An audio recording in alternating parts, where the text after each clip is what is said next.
정계 은퇴를 선언한 홍준표 전 대구시장이 국민의힘을 향해서 쓴소리를 이어가고 있습니다. 연을 끊겠다, 당 근처에도 가기 싫다는 표현까지 썼습니다. 이러자 국민의힘에선 타고난 인성은 어쩔 수 없다며 불만 섞인 반응도 나오고 있습니다. 박찬범 기자 취재했습니다. 미국 체류 중인 홍준표 전 대구시장이 오늘 자신의 온라인 소통 채널 청년의 꿈에 국민의힘을 직격하는 글을 올렸습니다. 국민의힘과 절연을 거론한 누군가의 글에 대해서 2번 탄핵당한 당과 절연하지 않을 수 없다. 정남이 떨어져 근처에도 가기 싫다고 댓글을 단 겁니다. 지난 2022년 대선 때 당시엔 영입 인사였던 윤석열 전 대통령을 당의 대선 후보로 내세웠고 이번에도 외부 인사인 한덕수 전 총리를 후보로 세우려 한 걸 두고 서운함이 표출됐다는 분석입니다. 당 일각에선 도가 지나치다는 반응이 나왔습니다. 권영세 전 비상대책위원장은 타고난 인성은 어쩔 수 없다며 노골적으로 불만을 드러냈습니다. 홍 전 시장 편을 드는 목소리는 정작 개혁신당이 냈습니다. 이준석 개혁신당 대선 후보는 자신이 국민의힘 당 대표였을 때 겪었던 피해를 홍 전 시장도 입고 있다고 주장했습니다. 국민의힘의 가장 안 좋은 문화 중에 하나가 가해자가 피해자에게 오히려 막말하는 문화가 있다고 생각합니다. 홍 전 시장이 이번 대선 과정에서 민주당이나 개혁신당을 돕는 것 아니냐는 의구심도 당내 일각에서 제기되는 가운데 국민의힘 지도부는 홍 전 시장 달래기를 서둘렀습니다. 홍 전 시장님을 지지하셨던 분들이 다른 당 후보를 지지하는 것은 참으로 가슴 아픈 일이라고 생각합니다. 홍 전 시장님께도 예우를 갖춰서 연락 올려서 저희가 함께 하실 수 있도록. 권성동 원내대표도 노여움은 오롯이 자신에게 담아달라고 SNS에 글을 올리는 등 홍 전 시장을 둘러싼 갈등이 번지는 걸 경계했습니다. SBS 박찬범입니다. 오늘 오전 지지자 소통 채널을 통해 국민의힘을 맹비난한 홍준표 전 대구시장. 도저히 고쳤을 수 없는 집단이라거나 다급해지니 비열한 집단에서 다시 오라고 하지만 정남이 떨어져 근처에도 가기 싫다는 등 불쾌감을 여과 없이 드러냈습니다. 어제 홍 전 시장의 지지자들이 이재명 민주당 대선 후보를 지지한다고 선언한 데 이어 홍 전 시장도 국민의힘과 절연을 선언한 상황. 그러자 권성동 국민의힘 원내대표가 홍 전 시장을 향해 직접 글을 올렸습니다. 권 원내대표는 자신의 소셜미디어에 홍준표 선배님은 단연 군계 일학이라거나 선배님은 보수의 영웅이셨다. 때로는 왜 또 이러시나 하지만 그게 인간 홍준표의 매력이라면서 홍 전 시장에 대한 찬사를 쏟아냈습니다. 또 앞장서서 지켜주셨던 이 나라, 이 당의 역사만은 버리지 말아달라. 돌아오시면 꼭 찾아뵙고 싶다면서 김문수 후보에 대한 지지를 간곡하게 호소했습니다. 앞서 홍 전 시장은 대선 경선 과정에서 권 원내대표와 권영세 전 비대위원장이 한덕수 전 총리를 후보로 내세우려 한다고 폭로했습니다. 또 단일화 갈등이 격화하자 윤통과 두 놈은 천벌을 받을 것이라며 신랄하게 비난하기도 했습니다. 당시 권 원내대표는 홍 전 시장의 폭로에 별다른 반응을 하지 않았습니다. 하지만 홍 전 시장의 표심이 국민의힘으로 흡수되지 않는 상황에서 뒤늦게 봉합에 나선 것으로 보입니다. SBS 정경입니다.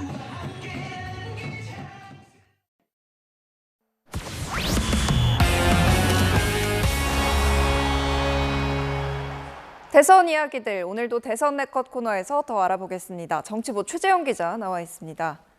최 기자, 오늘 첫 번째 컷은 홍준표 전 대구시장인데 정계를 떠났는데도 요즘 이야기가 계속 나옵니다.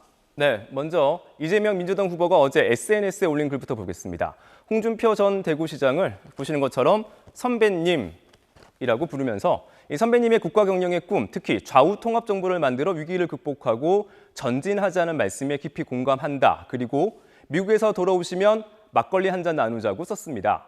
여기에 화답이라도 한 걸까요? 홍 전 시장은 앞서 이재명 나라에서 한번 살아봐라 라고 SNS에 글을 올렸었는데 이 후보 글이 나온 뒤 삭제했습니다. 일부 홍 전 시장 지지자들은 이 후보 지지를 선언하기도 했습니다.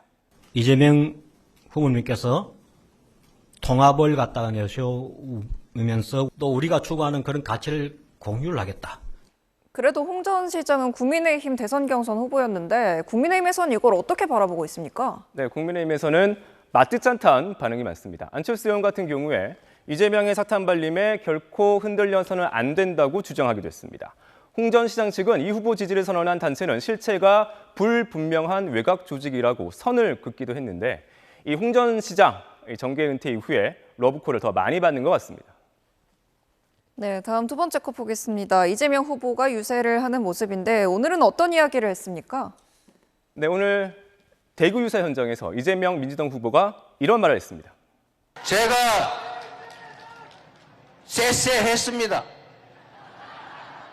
중국에도 쎄쎄하고 대만에도 쎄쎄하고 다른 나라하고 잘 지내면 되지. 대만하고 중국하고 싸우든지 말든지 거기에 우리하고 무슨 상관이냐 이렇게 말했습니다. 네, 쉐쉐는 고맙다는 뜻의 중국어입니다. 네, 과거에도 이재명 후보가 이런 말을 해서 논란이 됐었는데 왜 이런 말을 또 꺼낸 겁니까? 네, 지난해 3월이죠. 이 총선을 앞두고 지역 유세를 하면서 이 후보가 비슷한 말을 했었습니다. 이 후보 측은 특정 국가를 적으로 두지 않고 국익을 최우선으로 하는 실용 외교를 강조하다가 나온 말이라고 해명했고 국민의힘은 친중 행보다 반미 동맹에 부정적 영향을 줄 수 있다고 비판했었습니다. 이 후보가 또다시 이 말을 꺼낸 건 자신은 실용을 강조했을 뿐이라고 거듭 주장하려는 걸로 보입니다. 네, 다음 세 번째 컷 보겠습니다. 이번에는 김문수 후보 모습인데 역시 대구 경북 지역을 찾았죠? 네, 김문수 후보가 대구 경북 선거대책위 출정식에서 그야말로 뼈 있는 얘기를 했습니다. 생긴 게 벌써 뼈밖에 없잖아요. 그래서 저보고 제가 워낙 뼈대 있는 집안이다 보니 뼈밖에 없습니다. 그래서 여러분들께서 김문수는 이 거짓말 시키는 사람이 아니다. 이거 하나는 좀 많이 알려진 것 같은데 그래도 못 믿는 분 계시면 손 한번 들어보세요. 재밌자고 한 말 같은데 뭐 어떤 뜻으로 말한 건가요? 네, 현장에서의 농담을 섞어서 던진 말입니다. 이 자신은 거짓말하는 후보가 아니다. 선거철에 달콤한 말로 표를 뺏어 가려는 게 아니다. 특히 자신은 이재명 후보와는 다르다고 주장하다가 나온 발언이었습니다. 네, 마지막 컷은 스타벅스 매장이 보이고 사용 불가라고 되어 있는데 네. 스타벅스 매장을 못 쓴다는 겁니까? 뭘 못 쓴다는 겁니까? 네, 스타벅스 매장에서 주문한 음료가 나오면은 닉네임을 사용하는 고객에겐 매장 직원이 닉네임을 불러서 음료가 준비됐다는 걸 알려줍니다. 그런데 대선일인 다음 달 3일까지는 이재명, 김문수, 이준석 등 대선 후보 7명의 이름 그리고 여기에 윤석열 전 대통령의 이름까지 스타벅스 매장에서 닉네임으로 사용할 수 없게 됐다고 합니다. 이 스타벅스 측은 지금도 역설같이 다른 고객에게 불쾌감을 줄 수 있는 닉네임은 사용을 제한하고 있다면서 이 논란을 최소화하고 정치적 중립을 지키기 위한 조치라고 설명했습니다. SBS 최재영입니다.